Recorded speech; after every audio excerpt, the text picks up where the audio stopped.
नैहर के कलतिया जानू पकड़ाइल बा मेडिकल रिपोर्ट में। नैहर के कलतिया सोना पकड़ाइल बा मेडिकल रिपोर्ट में।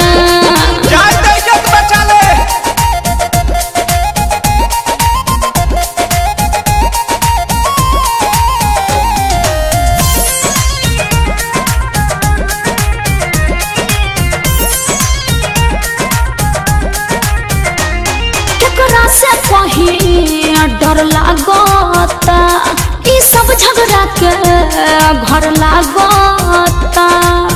अरे बड़ी टेंशन में बानी हो। अरे कूल हो जा केकरा से कहीं डर लागता ई सब झगड़ा के घर लागता।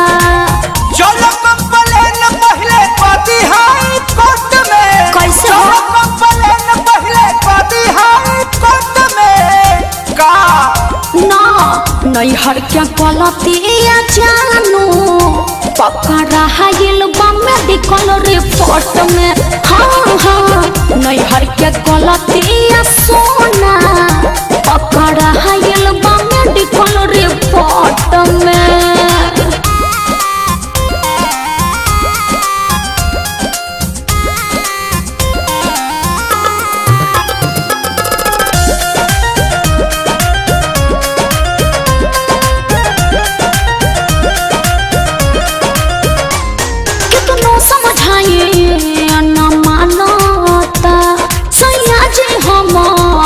सब जानता अरे का करी कुछ समझ में नहीं आवा।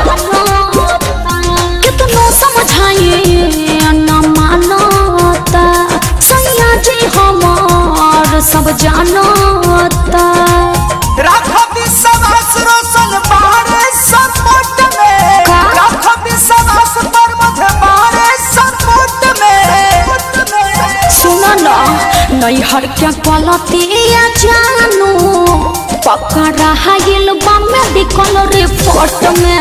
हाँ हाँ नैहर के कलतिया सोना पकड़ाइल बा मेडिकल रिपोर्ट में। टेंशन में तू लगो दारू दिन रातिया जागो दारू। तो का इतना बेचैन तू तो रहलू ना छोट में। अरे हाँ इतना बेचैन तू तो रहलू ना छोट में।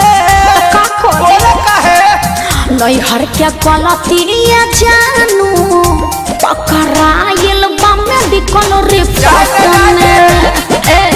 नैहर के कलतिया सोना पकड़ाइल बा मेडिकल रिपोर्ट में। हर एकदम से तू हमके फंसा देलो।